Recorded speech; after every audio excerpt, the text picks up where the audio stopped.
आता तोंडावरती असलेली कधी नाही का? हाईट जास्त मग असतं ते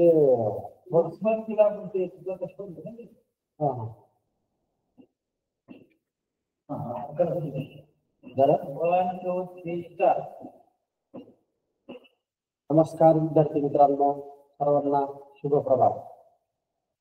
मिशन आरंभ अंतर्गत इयत्ता 5वी शिष्यवृत्ती ऑनलाईन मार्गदर्शन यामध्ये सर्वांचं मी शाखा अंगतीयर्क जिल्हा परिषद प्राथमिक शाळा टाकळी कडिवळे तालुका श्रीगोंदा जिल्हा अहिल्यानगर आपल्या सर्वांचं सहर्ष स्वागत करत आहे. आज 12 डिसेंबर 2024. तर आज आपण या ठिकाणी आपला अभ्यासक्रम जवळपास संपलेला आहे आणि आता हे सगळ्या तासिका ज्या आहेत त्या सरावाच्या आहेत. प्राथमिक माहितीवर आधारित उदाहरणं ही सुद्धा आपल्या प्रश्नपत्रिकेमध्ये असतात.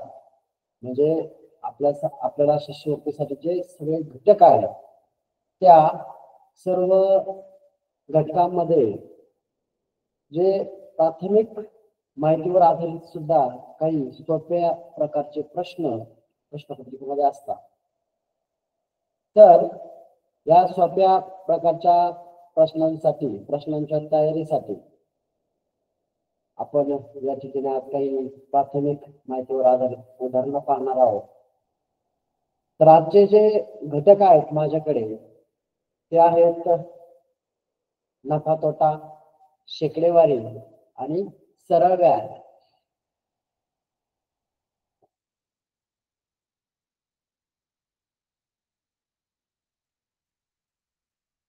या 3 घटकांच्या वर आधारित असणारे परीक्षेमध्ये विचारले जाणारे प्राथमिक माहितीवरील काही प्रश्नांचा या ठिकाणी आपण आढावा घेणार आहोत.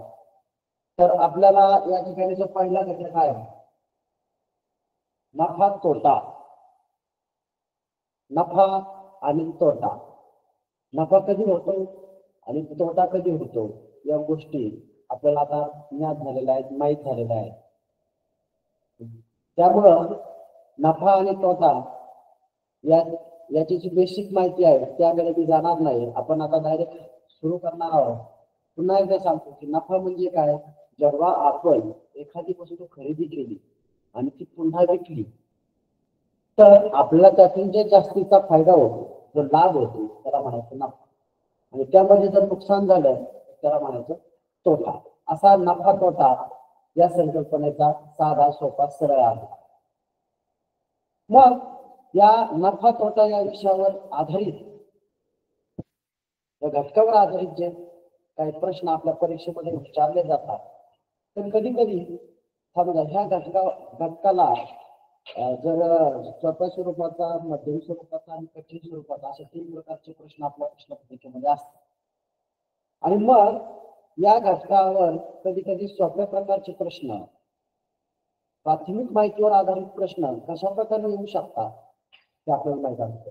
आणि विद्यार्थी मित्रांनो, बऱ्याचदा तुमचं असं होतं की जे अवघडात अवघड प्रश्न आहेत ते सुटतात आणि कधी कधी सोपे प्रश्न सुद्धा अनावधानाने चुकू शकतात. मी अनावधानाने हा शब्द मुद्दाम वापरला कारण आपण परीक्षा केंद्रावर गेल्यानंतर आपली परीक्षा सुरू होते, पेपर सुरू होतो आणि आपण त्यावेळेस असं ठरवतो की माझे 75 पैकी 75 प्रश्न बरोबर आले. आणि मग जे आपल्याला कठीण वाटणारे प्रश्न आहेत त्या तुम्ही आपली जीव ओतून सोडवता. परंतु काही प्रश्न असे असतात की एकदम प्राथमिक माहितीवर आधारित असतात आणि त्या प्रश्नांकडे थोडस जरी दुर्लक्ष झालं तरी आपले या ठिकाणी ते प्रश्नांची उत्तरं चुकू शकतात. आणि हे होऊ नये म्हणून प्राथमिक माहितीवर आधारित उदाहरणं आपण पाहणार नफा तोटा या घटकावर आधारित असलेली. आता पहिलंच उदाहरण मी घेतलं आहे, तुम्ही तुमच्या स्क्रीनवर वाचू शकता. मयूरने एक मोटारसायकल 92,500 रुपये किंमत घेतली. किरकोळ दुरुस्तीसाठी 7,500 रुपये खर्च केले. त्याने मोटारसायकल किती रुपयांना विकावी म्हणजे त्याला 5,000 नफा होईल. बघा, म्हणजे त्याने एक मोटारसायकल विकत घेतली. आता ती दुरुस्त केली म्हणजे ती कशी असली पाहिजे, जुनी असली पाहिजे, बरोबर. नवीन मोटरसायकल घेतल्यावर तर काही दुरुस्ती करत नाही, ती थोडीशी जुनी असेल, तिला दुरुस्तीची गरज असेल, त्याने ती दुरुस्ती केली आणि दुरुस्ती केल्यानंतर त्याला असं वाटलं की आपण ही मोटरसायकल विकूया आणि त्याने ती विकली आणि ते विकल्यावर त्याला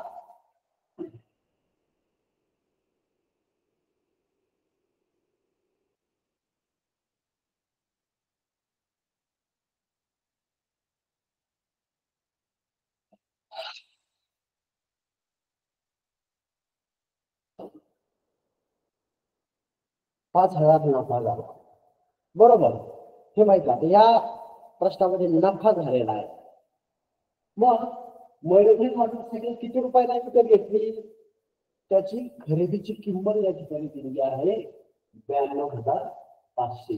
त्याची खरेदीची जी किंमत आहे ती आहे 92,500.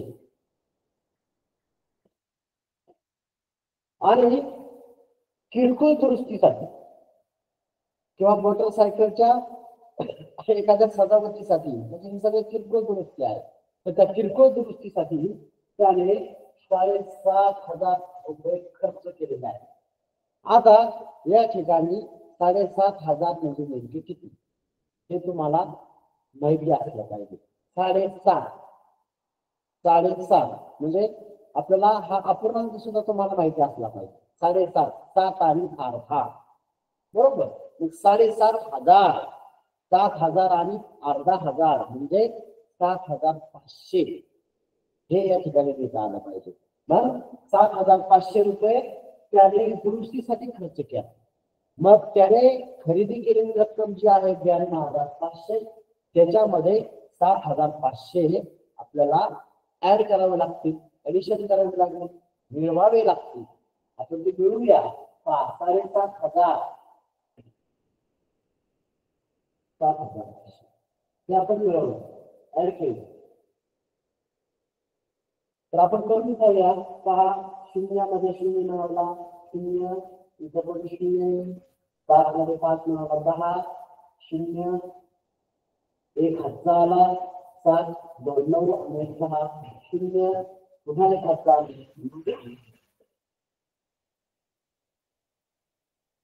आता मोटरसायकल साठी त्याचा एकूण खर्च झालाय 1,00,000 रुपये. किती झालाय?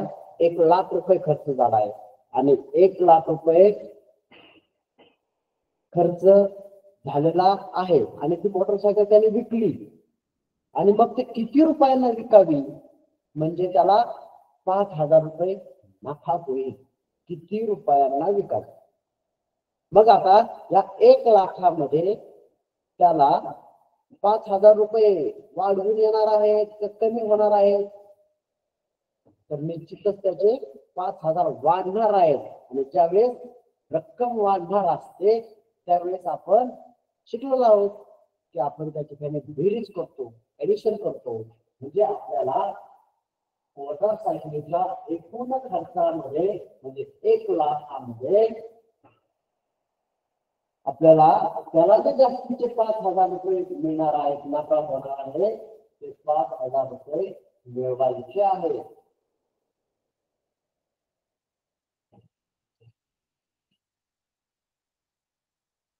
1,05,000 रुपये त्याला एकूण रक्कम मिळणार आहे, म्हणजे त्याला 5,000 रुपये नफा होणार आहे. म्हणजे किती रुपयाला करायचं आहे? 1,05,000 रुपये. पर्याय क्रमांक 2. बरोबर. अशा प्रकारची प्राथमिक माहितीवर आधारित असणारी ही उदाहरणं आहेत. आणि ही उदाहरणं सोडवताना हे प्रश्न सोडवताना काळजी आपण अशी घ्यायची की काही गडबडीमध्ये सोपे प्रश्नही कधी कधी चुकू शकतात. त्याच्यामुळे आपल्याला 75 पैकी 75 प्रश्नावर कॉन्सन्ट्रेशन करायचं आहे. 75 पैकी 75 प्रश्न आपले बरोबर कसे येतील यासाठी प्रयत्न करायचे आहेत. यानंतर आपण पुढचा प्रश्न पाहूया.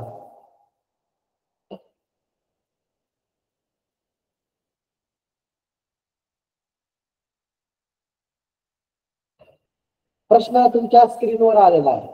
प्रश्न आहे 7.5 लाख रुपयांना घेतलेले घर 7.5 लाख रुपयाने विकले तर किती तोटा होईल?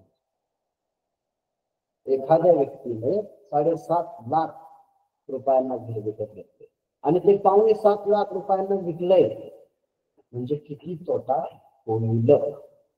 बरोबर. मग या ठिकाणी आपल्याला तोटा होतोय. मग तोटा कधी होतो? तर आपल्या खरेदी किमतीपेक्षा विक्री किंमत कमी असेल तर तोटा होतो. म्हणजे तोटा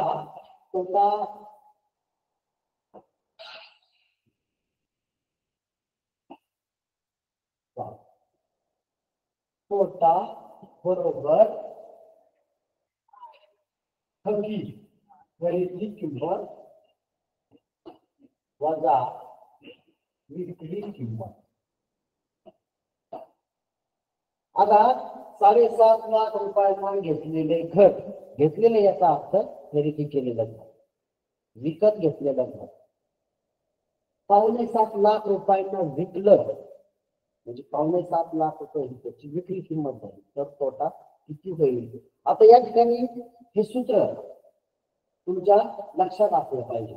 म्हणजे 5वीची शिष्यवृत्ती परीक्षा देत असताना ज्या काही संकल्पना आहेत की ज्या सूत्रामध्ये आपल्याला टाकायच्या असतात, नफा तोटा त्यानंतर जे क्षेत्रफळ आहेत वेगवेगळ्या आकृत्यांची त्याची सूत्र तुमच्या तोंडपाठ असतात. यासाठी अजून आपल्याकडे जवळपास 1 ते 1.5 महिन्याचा वेळ आहे. तुम्ही काय करा, एक कागद घ्यायचा, त्या कागदामध्ये सुंदर वळणदार हस्ताक्षरामध्ये सगळी सूत्र लिहून काढा आणि तुमच्या घरातल्या तुम्ही नेहमी जिथं बसता अशा ठिकाणी ते चिकटवून ठेवा. म्हणजे तुम्हाला ती काय दिसत राहते. पाठ करण्यापेक्षा ती लक्षात ठेवली तर कधी करायला असेल. कारण कधी कधी पाठांतर केलं तुम्ही विसरू शकता, पण जर लक्षात ठेवलं आणि त्याचे प्रश्न सोडवले तर ते विसरू शकत नाही. सोपं सूत्र आहे. तोटा बरोबर खरेदी किंमत वजा विक्री किंमत. मग आता आपल्याला 7.5 लाख रुपये ही संख्या लिहायची. 7.5 माझा अपूर्णांक काय? 7.5 7 आणि अर्धा लाख बरोबर.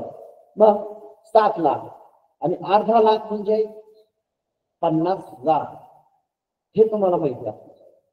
म्हणजे 7.5 लाख ही संख्या अंकांमध्ये लिहिता येणं गरजेचं आहे, अपेक्षित आहे, लिहिता आलंच पाहिजे. 7.5 लाख बघा, 7,50,000 7.5 लाख रुपयांना घर घेतलं. ते घर विकलं 7.25 लाख रुपयात ना. मग 7.25 म्हणजे किती? तर 7.25 म्हणजे 6 पूर्ण आणि पाऊण बरोबर.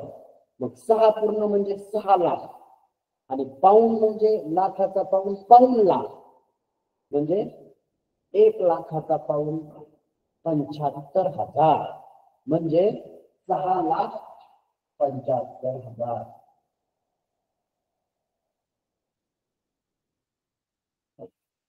ही मान म्हणजे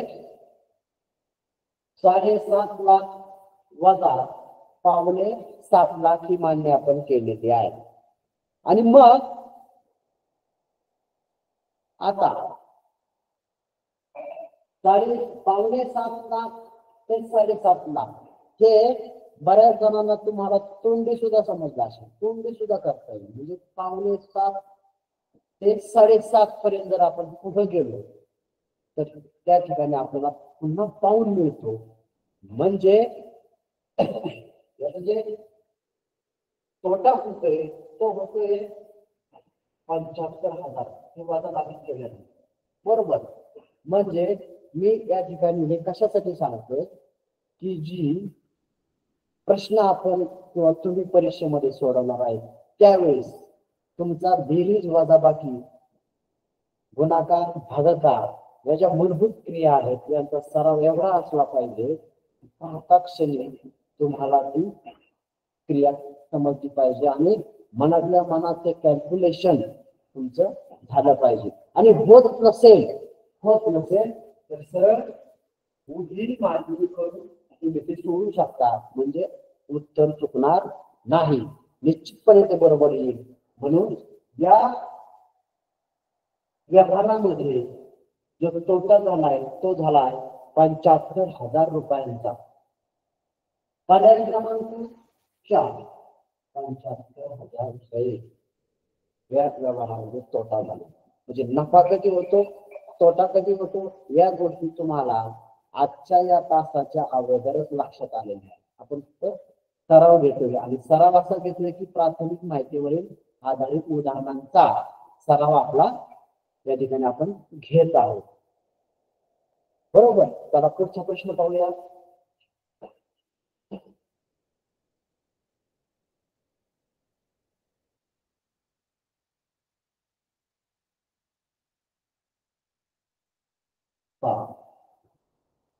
तुमच्या स्क्रीनवर प्रश्न दिसतोय. प्रत्येकी 240 रुपयांप्रमाणे 1 डझन बॅग विकत आणली. वाहतुकीसाठी प्रत्येकी 10 रुपये खर्च झाला व सर्व बॅग 300 रुपये दराने विकल्या तर किती नफा होईल? आणि पर्याय क्रमांक पहिला दिलाय 600, दुसरा दिलाय 500, तिसरा आहे 550 आणि चौथा आहे 650. आता पहा, प्रत्येकी 240 रुपये याप्रमाणे 1 डझन बॅग, प्रत्येकी 240 रुपये याप्रमाणे 1 डझन बॅग. प्रत्येक बॅगची किंमत आहे. प्रत्येक बॅगची म्हणजे जेवढ्या वस्तू आणल्या तेवढ्या प्रत्येकी 240 रुपये. एका बॅगची किंमत 240 रुपये प्रमाणे 1 डझन बॅग, 1 डझन बॅग विकत आणल्या. वाहतुकीसाठी प्रत्येकी म्हणजे प्रत्येक बॅगला 10 रुपये खर्च झाला व सर्व बॅग 300 रुपये दराने विकल्या तर किती नफा होईल? आता एका बॅगची किंमत आहे 240 रुपये. अशा 1 डझन बॅग. 1 डझन म्हणजे कोणालाही सांगायची गरज नाही तुम्हाला. 1 डझन म्हणजे 12. बरोबर. म्हणजे 240 रुपये किमतीच्या 12 बॅग. प्रत्येक बॅगची किंमत 240 रुपये आहे. अशा 12 बॅग म्हणजे 240 रुपये 12 वेळा. म्हणजे 240 गुणिले 12. अजून आपण तुम्ही गुणाकार करणार आहात त्यावेळेस त्या संपूर्ण बॅगची किंमत तुम्हाला मिळणार. पण आणखी एक गोष्ट लक्षात घेतली पाहिजे की या ठिकाणी वाहतुकीसाठी प्रत्येकी 10 रुपये खर्च झालाय. वाहतुकीसाठी किती खर्च झालाय? प्रत्येकी 10 रुपये खर्च झालाय. म्हणजे एका बॅगची किंमत 240 आहे आणि त्याच्यामध्ये प्रत्येक बॅगसाठी 10 रुपये खर्च झालेला आहे. म्हणजे आता बॅगची किंमत किती आहे? 250 रुपये. म्हणजे बॅग पोहोच होईपर्यंत एका बॅगला खर्च झालाय 250. तर अशा 12 बॅग आहेत. मग 12 बॅग साठी जो खर्च झाला आहे तो खर्च आहे, आपण गुणाकार करूया. 12 गुणिले 0 0 12 5 6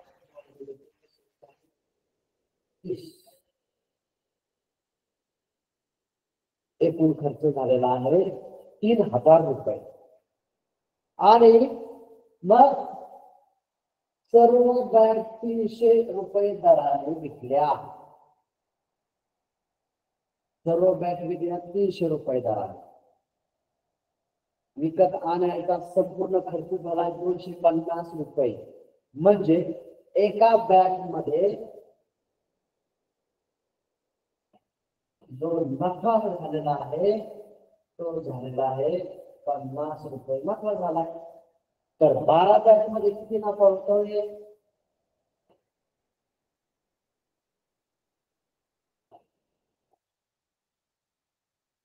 12 बॅग मध्ये नफा होतोय 600 रुपये. बरोबर. मग या ठिकाणी पहिला क्रमांक पहिला जो आहे तो तुम्हाला रंगवावा लागणार आहे. बरोबर. ज्यावेळेस असे प्रश्न येतात डझन, प्रत्येकी, हे जे शब्द आहेत किंवा तो प्रश्न तुम्ही शेवटच्या शब्दापर्यंत काळजीपूर्वक वाचला पाहिजे.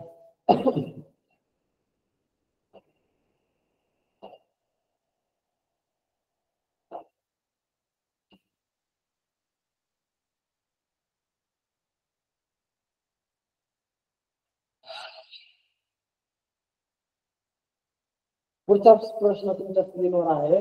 राम शेठने 150 रुपये शेकडा दराने 500 संत्री विकली असता त्यांना 100 रुपये तोटा झाला.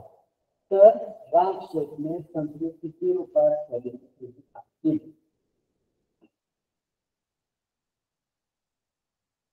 150 रुपये शेकडा दराने. 150 रुपये शेकडा. शेकडा शेकडा. शेकडा म्हणजे काय? शेकडा म्हणजे शतक. 100. शेकडा म्हणजे शतक. शेकडा म्हणजे शतक म्हणजे 100. मग 100 दराने 500 संत्री विकत आणली. म्हणजे 100 संत्री 150 रुपयाला. 100 संत्री 150 रुपयाला. बरोबर. तर 500 संत्री विकली. 500 संत्री म्हणजे किती शेकडा झाले?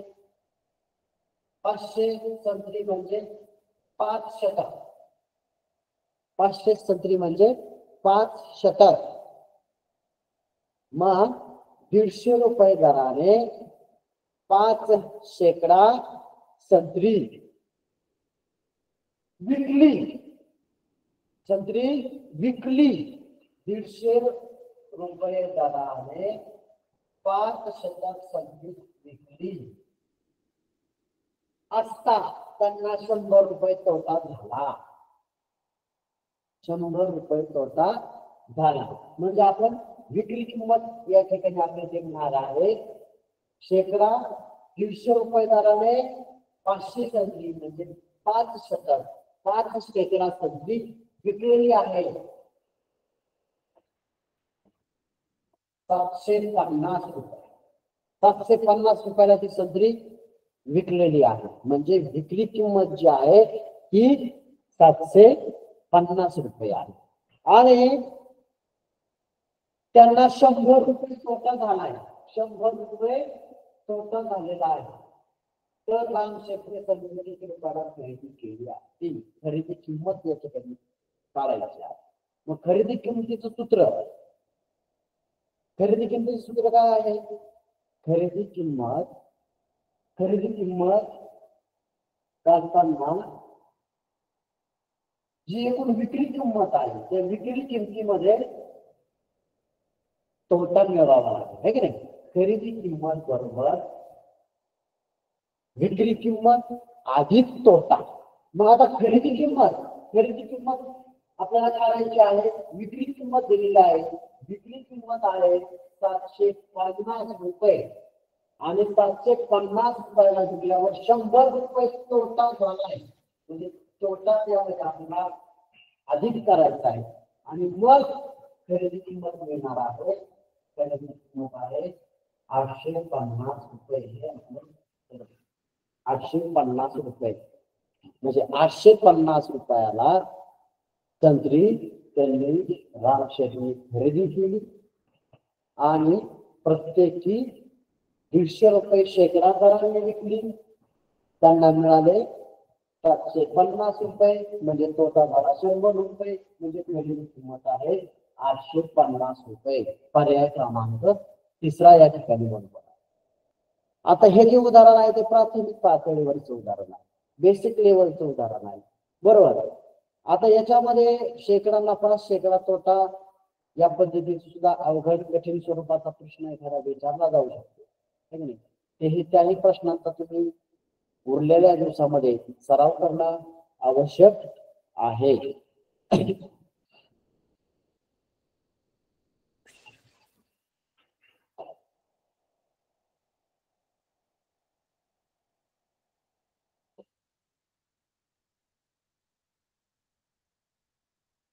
पुढचा घटक आहे शेकडेवारी.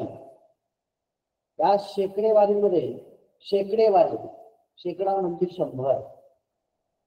म्हणजे कोणत्याही संख्येची 100शी तुलना केली जाते, कंपॅरिझन केलं जातं आणि 100च्या प्रमाणामध्ये ती मांडली जाते.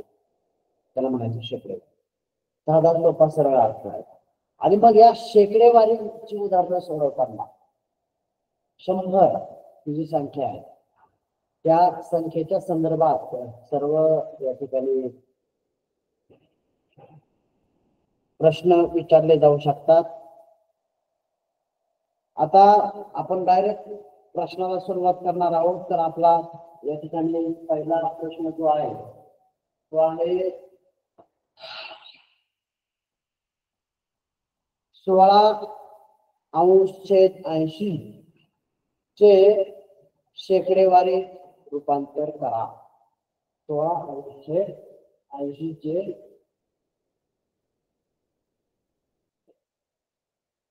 शेकडेवारीत रूपांतर करा. मग हा जो अपूर्णांक आहे 16/80, आता तुमच्यापैकी बऱ्याच जणांच्या याचं शेकडेवारीतलं रूपांतर सुद्धा तुम्हाला समजणार. जो अपूर्णांक दिलेला आहे तो आहे 16/80. बरोबर. आता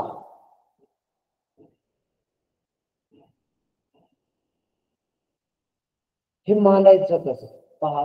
16/80 अंश आणि छेद दोघांनाही 100 ने आपल्याला गुणायचं आहे.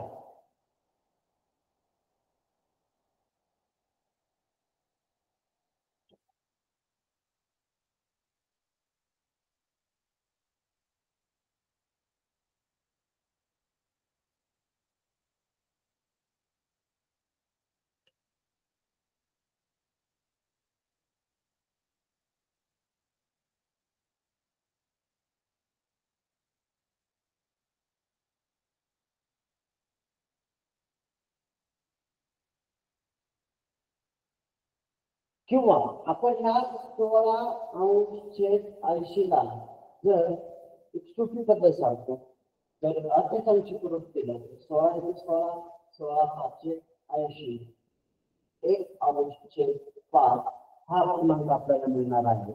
आणि 1/5 ला जर 100 ने गुणलं तर 5/5 आणि 20/5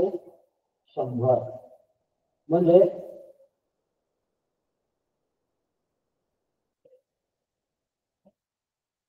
20%. बरोबर. म्हणजे हा जो अंश आहे 16 तो 80च्या किती टक्के आहे. 16 5 80. मग तो 100चे किती टक्के आहे? तर 20 5 100 म्हणजे 20%. हे या ठिकाणी उत्तर बरोबर आहे. म्हणजे बऱ्याचदा अपूर्णांकामध्ये ज्यावेळेस प्रश्न विचारला जाईल त्यावेळेस तो तुम्हाला पूर्णांक संख्येपेक्षा सोपा वाटला पाहिजे. सोपा याच्यासाठी वाटला पाहिजे की या ठिकाणी हे जे अपूर्णांक आहेत पहा, 1/2. हा पूर्णांक किती आहे? तर हा पूर्णांक आहे अर्धा. बरोबर. मग अर्धा म्हणजे किती होणार? 50. पुढचा पूर्णांक आहे 1/4 म्हणजे पाव. पाव म्हणजे किती? 25%. पाव म्हणजे 25%. म्हणजे हे जे अपूर्णांक तुमच्या सर्व पुस्तकांमध्ये दिलेला आहे किंवा तुम्ही हे करून पाहू शकता आणि हे केल्यानंतर तुमच्या लक्षात येणार आहे. बरोबर.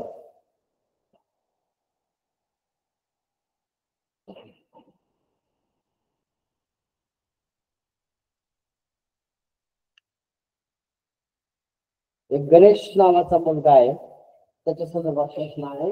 गणेशने 700 गुणांक 560 गुण मिळवले आहेत. त्याला शेतला किती गुण? म्हणजे त्याला आपण म्हणतो किती टक्के गुण मिळाले. बरोबर. मग गणेशला 700 गुणांपैकी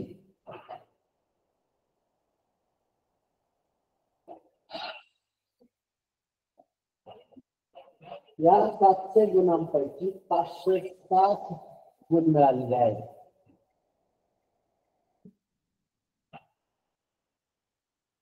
700 गुणांपैकी 560. 700 पैकी किंवा 700 गुणासारखे. जसे 700 गुण आहेत तसे 700 गुणासारखे 560 गुण मिळाले आहेत. तर त्याला शेकडा किती गुण मिळाले म्हणजे किती टक्के? तुम्ही परीक्षेमध्ये विचारतात नाही किती टक्के मार्क. टक्के म्हणजे शेकडा. टक्के म्हणजे शेकडा. आणि म्हणून हा जो आपण लिहिलेला आहे 700 गुणांपैकी 560 म्हणजे 700 गुण परीक्षेला आहेत आणि त्या 700 गुणांसारखे 560. यामध्ये पैकी आणि सारखे हे जे शब्द आहेत बऱ्याचदा नाही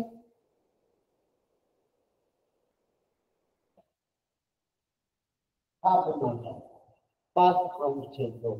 याला काय म्हणता येईल? 2 भागासारखे 5. 2 भागासारखे 5 भाग आहे का नाही? बरोबर. तसं इथंची क्रिया आहे ती आहे 700 गुणासारखे 560. त्याला गुण मिळाले आहेत म्हणजे त्याला किती टक्के गुण मिळाले? गुणिले 100. एकदम सोपा, एकदम प्राथमिक माहितीवर आधारित असणारा हा प्रश्न आहे. तर त्याला या ठिकाणी आपण आता संक्षिप्त रूप देऊन पाहूया. 0 0 0 0. बरोबर. आणि 7 1 2 7 7 8 56 7 0. म्हणजे त्याला जे गुण मिळालेले आहे ते आहे 80%. 80% गुण मिळाले. 700 पैकी 560 गुण मिळालेले आहेत म्हणजे 80% गुण मिळाले आहेत. पर्याय क्रमांक आहे 4. बरोबर. मग एखादी संख्या दिलेली असेल आणि ती संख्या जर या संख्येपैकी असेल तर त्याला साधं उदाहरण आहे. प्रथमतः ती संख्या अपूर्णांकाच्या अंश छेदांकाच्या रूपामध्ये मांडून घ्यायची आणि त्या संख्येला 100 ने गुणायचं आणि संक्षिप्त रूप द्यायचं. तुमचं उत्तर तयार असेल, तुम्हाला मिळालेलं असेल आणि योग्य त्या पर्यायाचा बोध तुम्हाला या ठिकाणी रंगवायचा आहे.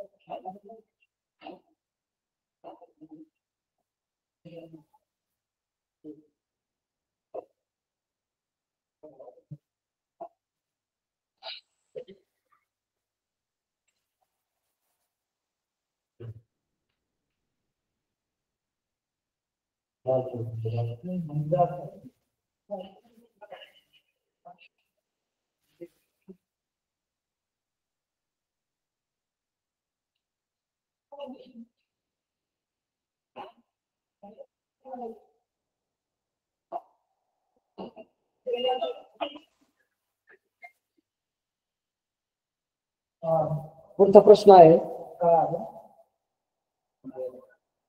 अपूर्णांक व शेकडेवारी यांच्या योग्य जोड्या निवडा. अपूर्णांक व शेकडेवारी यांच्या योग्य जोड्या निवडायच्या. लगेच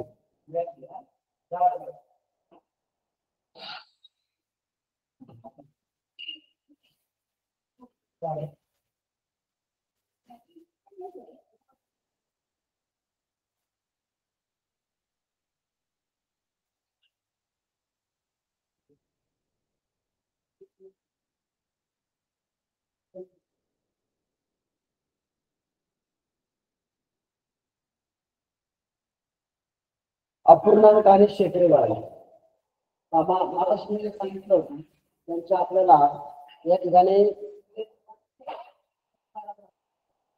जोड्या पाहायच्या आहेत. पहिली जोडी दिलेली आहे अ ब क आणि क, ह्या 4 जोड्या आहेत. बरोबर. आता त्याच्यामध्ये पहिली जी जोडी आहे 1/4.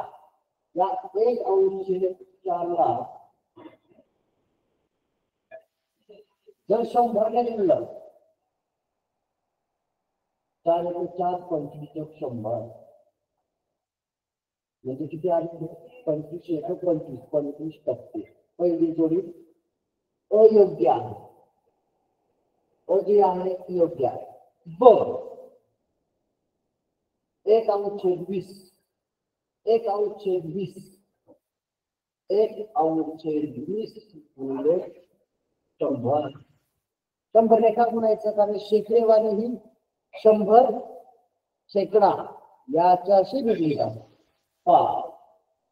20 × 20 = 100 5 × 5 दुसरी जोडी अयोग्य आहे बरोबर. पुढे तिसरा आहे 1/2 गुणिले 100 हे एक होते 50 गुणिले 100 50 ही जोडी चुकीची.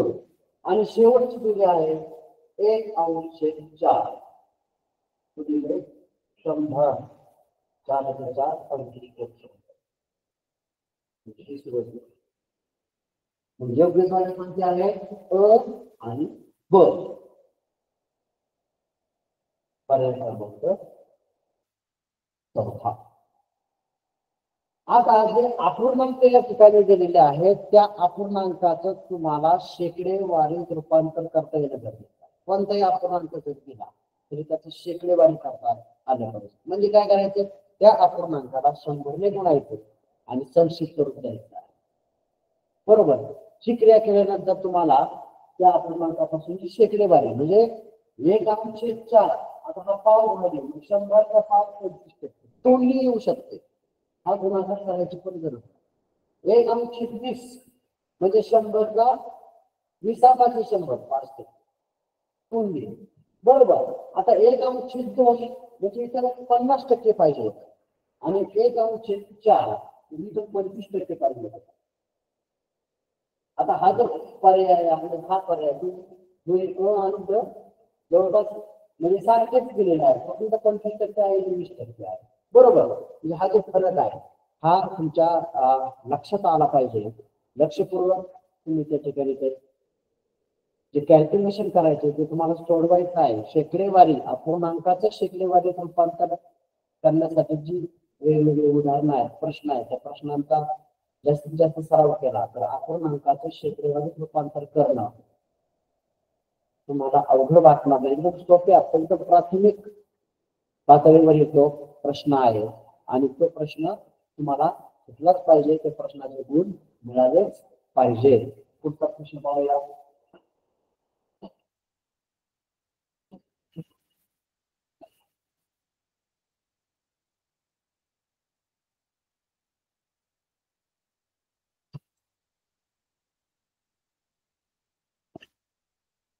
प्रश्न पाहिल्यावर असं लक्षात येते सरळ व्याज.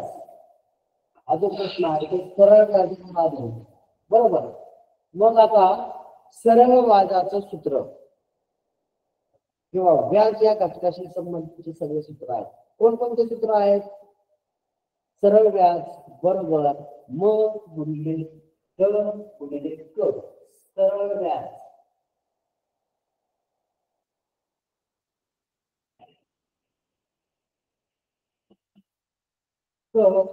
भागिले 100 बरोबर. मग हे सूत्र माहित असल्यानंतर म म्हणजे काय, ग म्हणजे काय आणि क म्हणजे काय, म्हणजे आज या क्षणाला मला तुम्हाला या तीनही शब्दांचे जे फुल फॉर्म आहे ते सांगायची गरज पडावी का? पडली नाही पाहिजे. कारण म म्हणजे म्हणतात ध म्हणजे व्याज शब्द, क म्हणजे कालावधी, किती कालावधी बरोबर या गोष्टी आणि त्याला 100 भागलं की आपलं उत्तर तयार आहे. हा जो प्रश्न आहे एकदम या प्रश्नामध्ये सर्व जे संख्या आहेत आकडे आहेत त्या ठिकाणी त्या सूत्रामध्ये जर मांडले तर उत्तर मिळून जाणार आहे. म्हणजे जर तुम्हाला सूत्र सरळ व्याजाचं सूत्र माहित असेल, सरळ व्याज बरोबर मन गुणले द गुणले क भागिले 100, तर या प्रश्नाला सोडवायला कोणतीही अडचण येणार नाही. आज मी प्राथमिक माहितीवर आधारित हा प्रश्न आहे. प्राथमिक माहिती काय आहे?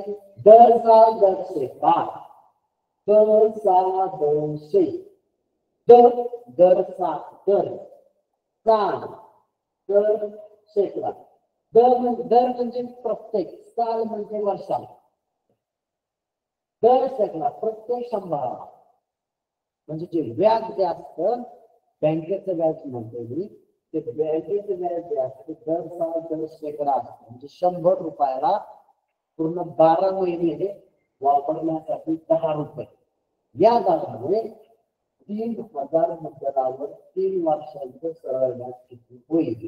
आता आपण या सूत्रामध्ये जर किती टाकलं मग मुद्दल जी आहे ती आहे 3000, दर आहे 10 गुणिले 10 आणि कालावधी आहे 3 वर्ष भागिले 100.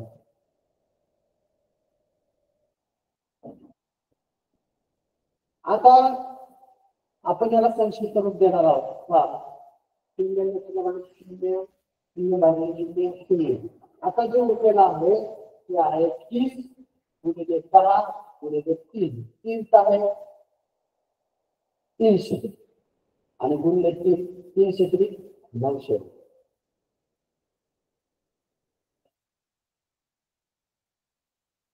म्हणजे दर शेकडा 10 दराने 3000 मुद्दलावर 3 वर्षांचं सरळ व्याज किती, असा जो प्रश्न आहे. 3 वर्षाचं सरळ व्याज 900 रुपये म्हणतो. दुसरा जो आहे त्याचा गोल तुम्हाला रंगवावा लागणार आहे. यासाठी एक सूत्र वापरायचं आहे. सूत्र तुमच्यापैकी बऱ्याच जणांचं म्हणजे सगळ्यांचं फार बदला असणार आहे.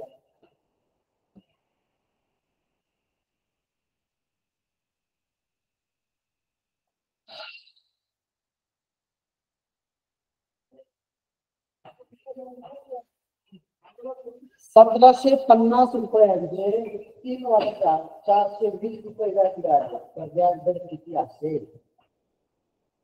₹1750 3 वर्षात 400 रुपये व्याज मिळाले तर व्याज दर किती असेल? आता 1750 रुपये ही मुद्दल आहे, 3 वर्ष या कालावधी आहे, 400 रुपये हे सरळ व्याज आहे, व्याज आहे. तर व्याजाचा दर किती असेल? म्हणजे या ठिकाणी आपल्याला 1 2 3 4 गोष्टी केलेल्या आहेत. 3 गोष्टी केलेल्या आहेत आणि दर जो आहे दर आहे. आता या ठिकाणी कोणतं सूत्र वापरावं लागेल? या ठिकाणी पुन्हा एकदा पहिल्याच प्रश्नामध्ये जे आपण सूत्र वापरलं सरळ व्याज बरोबर म गुणिले दर गुणिले क, मग दर गुणिले क भागिले 100. आता या सूत्रामध्ये फक्त आपल्याला ज्या ज्या संख्या दिलेल्या आहेत, मुद्दल काय आहे, दर विचारलेला आहे, कालावधी किती आहे आणि व्याज किती मिळाले. 400 रुपये 420 रुपये व्याज मिळालेला आहे. त्या किमती ज्या आपल्याला त्या सूत्रामध्ये टाकायच्या. बरोबर. आता आपल्याला व्याज काय मिळाले, तर व्याज आहे 420 रुपये. मुद्दल आहे 1750. दर विचारलेला कालावधी आहे 3 वर्ष आणि भागिले आहे 100. बरोबर. आता हे जे चिन्ह आहे, बरोबर, या चिन्हाच्या ही जी आहे बाजू आहे बरोबर. आपल्या उजव्या बाजूला डाव्या बाजूला सरळ व्याज दिसते 420 रुपये. उजव्या बाजूला काय ते संख्या घेतली, मुद्दल आहे, कालावधी आहे आणि ज्याने पाहतो ते शोधणार. मग आता आपल्याला हा जो दर आपल्याला दर काढायचा. मग दर इथे दर बरोबर किती तर आपल्याला या बाजूला मिळणार आहे. मग आता दर या ठिकाणी ठेवल्यानंतर 420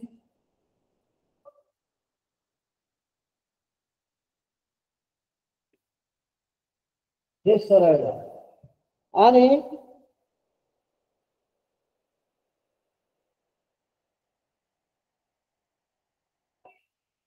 1750 गुणिले 3. आता जे अंशामध्ये आहे, बरोबर, मग ते आपण छेदामध्ये घ्यायचे. अजून 100 आहे 20 वरती जाणार आणि 1750 गुणिले 3.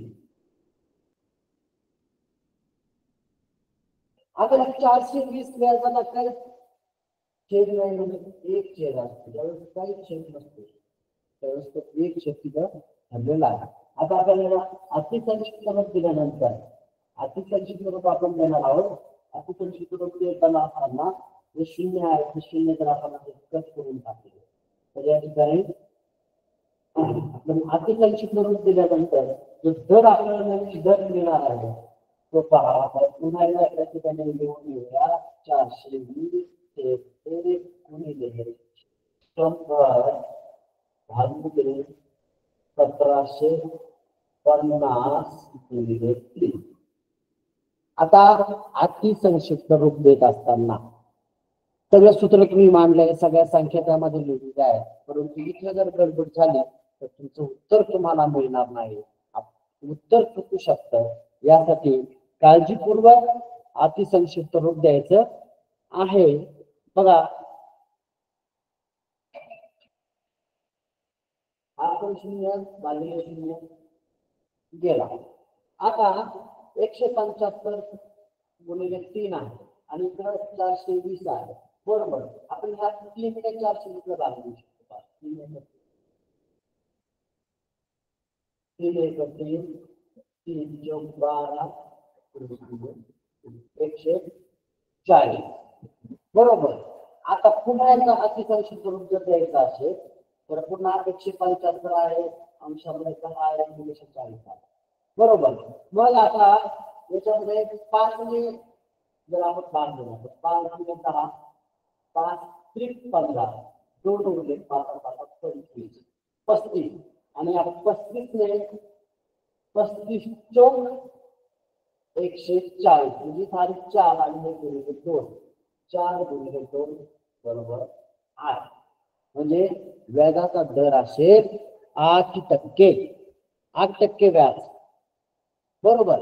आता ज्यावेळेस तुम्हाला अशा प्रकारचा प्रश्न सोडवायचा सूत्रामध्ये तुम्ही मांडणी करत असताना व्यवस्थित केली पाहिजे आणि मांडणी झाल्यावर सुद्धा जे संक्षिप्त रूप द्यायचं आहे, ज्या गुणाकार आणि भागाकाराच्या क्रिया त्या ठिकाणी तुम्हाला करायच्या आहेत, त्या करत असताना आपली थोडी जरी चूक झाली तरी उत्तर चुकू शकतं आणि उत्तर चुकू नये म्हणून जी काळजी घ्यायची आहे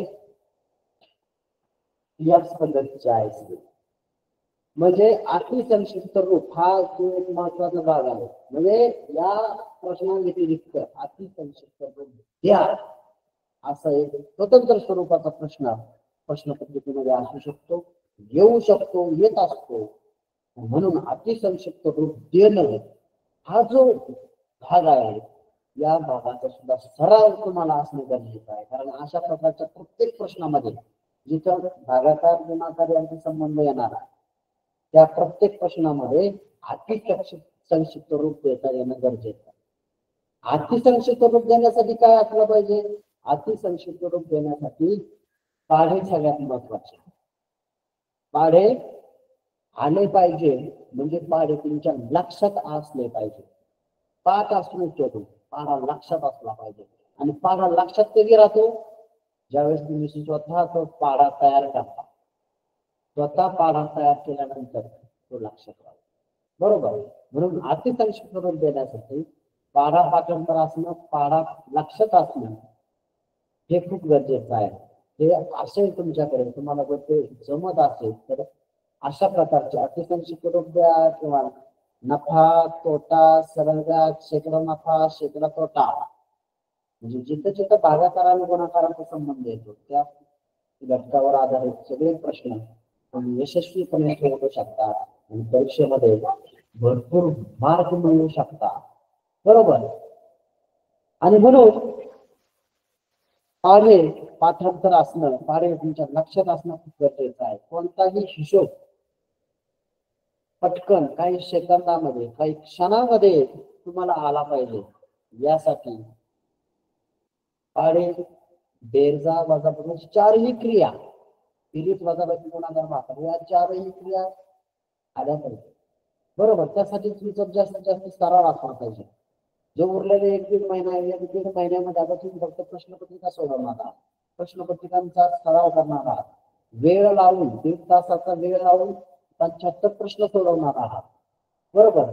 त्यासाठी या गोष्टी ज्या आहेत बेसिक लेवलच्या प्राथमिक माहितीवरच्या त्या तुमच्या लक्षात असल्या पाहिजे, स्मरणात असल्या पाहिजे. त्यांचा उपयोग तुम्हाला प्रश्न सोडवताना झाला पाहिजे. ठीक आहे.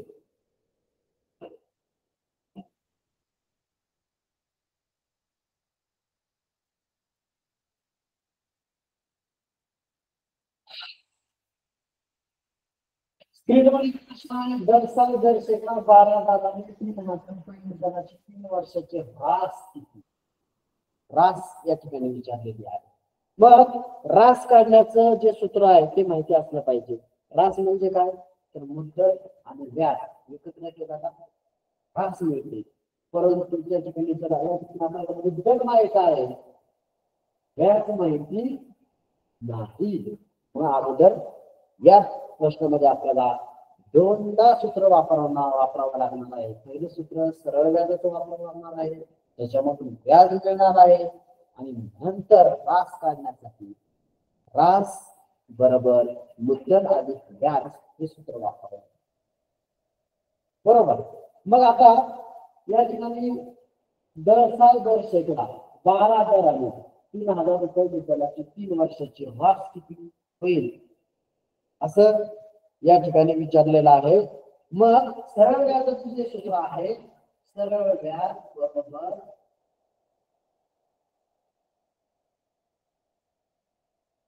बरोबर मग गुणिले दर गुणिले कप भागिले काय मुद्दल आहे 3,000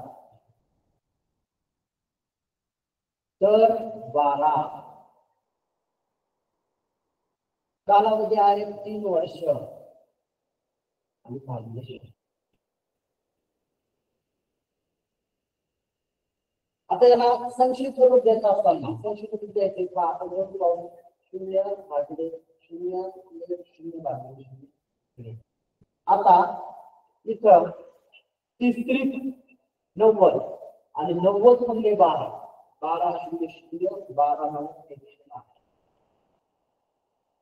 हे जे मिळालेलं आहे आपल्याला हे आहे व्याज. हे आहे व्याज म्हणजे दर साल दर शेकडा 12 दराने 3,000 रुपये मुद्दलाचं 3 वर्ष व्याज आपण आणू. आता व्याज काढल्यानंतर व्याज काढलं म्हणजे आपला व्याज झाला असं काही का नाही. बरोबर. बऱ्याच मुलांचं असं होऊ शकतं की व्याज काढलं 1,80 पुढे पर्याय दिसत नाही आणि आपलं उत्तर बरोबर आहे असं होईल का? असं होत नाही. आपल्याला विचारलंय का व्यास विचारलेला आहे. व्यास काढत असताना अगोदर सरळ व्याज काढायचंय आणि नंतर आपल्याला मुद्दलामध्ये ते व्याज मिळवल्यानंतरची एकूण रक्कम आहे त्याला व्यास म्हणतो. म्हणजे एका वर्षानंतर कर्जापोटी जे 3,000 रुपये घेतले अधिक त्याचं व्याज त्याच्यामध्ये होणार आहे ही जी एकूण रक्कम आहे त्याला व्याज म्हणतात. म्हणजे पाहूया व्याज काढायचं सूत्र आहे व्याज बरोबर मुद्दल अधिक व्याज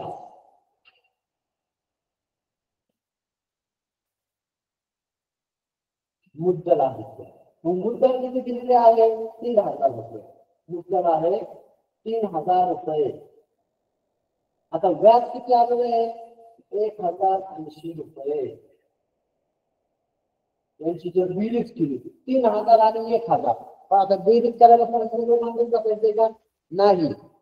3,000 आणि 1,000 4,000 आणि 80 4,080 रुपये व्याज असेल. पर्याय क्रमांक चौथा या ठिकाणी बरोबर आहे. बरोबर.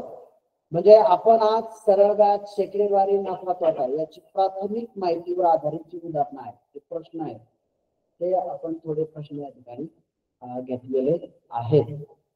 मग हे प्रश्न सगळे सोडवत असताना सगळ्यात महत्वाचं सरळ व्याजाचं व्याज काढण्याचं नंतर खरेदी किंमत काढण्याचं विक्री किंमत काढण्याचे हे जे सगळे सूत्र आहेत ते तुम्ही अभ्यासलेले आहेत लिहिलेले आहेत.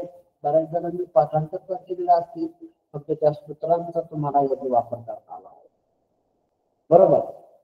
आणि शिष्यवृत्ती परीक्षेला सामोरं जात असताना किंवा तुम्ही नवोदय परीक्षेला सुद्धा 100% बसलेले आहात है की नाही. मग ह्या सगळ्या परीक्षांना सामोरं जात असताना तुमच्या मनात प्रत्येकाला तुम्हाला काहीतरी वाटतं आपण कोणीतरी व्हावं है की नाही. तुमचे शिक्षक ज्यावेळेस तुम्हाला विचारतात तुला काय व्हायचं त्यावेळेस तुम्ही डॉक्टर व्हायचं इंजिनियर व्हायचे तुम्ही कलेक्टर व्हायचे म्हणतात तुम्ही IPS व्हायचे म्हणतात. आणि मग हे तुम्ही कसं होऊ शकता अभ्यास केल्यानंतर होऊ शकता. बरोबर. कोणाच तरी प्रेरणा घेऊन होऊ शकता. आणि हे सगळा अभ्यास करण्यासाठी कोणाशी तरी प्रत्येक जो मोठा माणूस झालेला आहे मोठा अधिकारी झालेला असतो तो खूप संघर्षातून झालेला असतो खूप प्रयत्न करून झालेला असतो. नवे तर गरिबीतून वर आलेला असतो. आणि जर तुम्हाला त्या पद्धतीचं मोठं काहीतरी व्हायचं असेल तर या स्कॉलरशिप नवोदय या परीक्षेमध्ये तुम्ही कसूशीने प्रयत्न केले पाहिजेत. वेगवेगळे जे प्रश्न येतात ते प्रश्न सोडवण्याची कला तुम्हाला आत्मसात झाली पाहिजे. म्हणजे तुम्ही याच परीक्षेमध्ये नाही तर तुमच्या भविष्यामध्ये प्रत्येक परीक्षेमध्ये तुम्ही चांगलं यश मिळवू शकता आणि मोठं काहीतरी होऊ शकता. यासाठी तुम्हाला या ठिकाणी शुभेच्छा देतो. आणि जाता 2 मिनिटात मी एक गोष्ट सांगणार आहे. ही गोष्ट फक्त ऐकायची आहे. गोष्ट अशी आहे की 25-30 वर्षापूर्वीचा काळ एक आजोबा इयत्ता 2री मध्ये शिकणाऱ्या नातवाला घेऊन तालुक्याच्या गावाला गेले. तालुक्याच्या गावाला गेल्यावर तिथं त्यांच्या जमिनीच्या शेतीच्या संदर्भात एका कार्यालयात काम होतं. त्या कार्यालयात त्यांची बरेचसे हेलपाटी मारून झाले होते. त्यांचं काम काही केल्या होत नव्हतं. यावेळी ते नातवाला घेऊन गेले.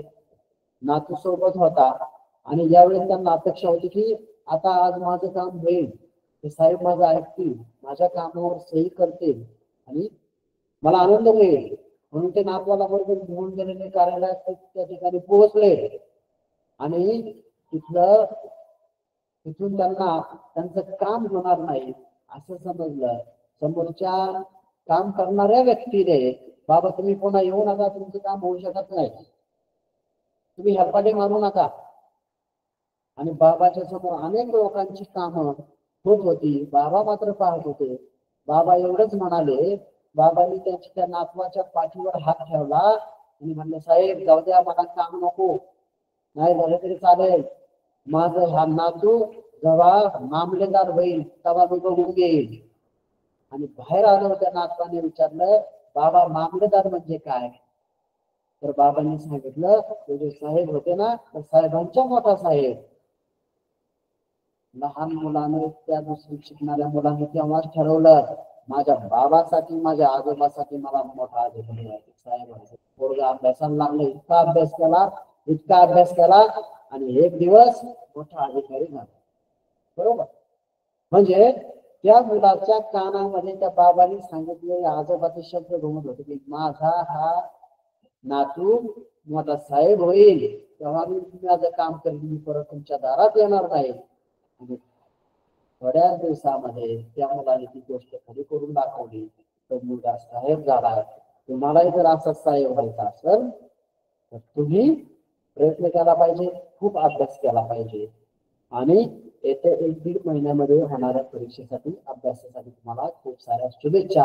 आपण उद्या पुन्हा नवीन घटकासोबत भेटणार आहोत, नवीन गोष्टीसोबत भेटणार आहोत. तोपर्यंत सर्वांना अभ्यासासाठी शुभेच्छा. हवं नाही. धन्यवाद. धन्यवाद सर.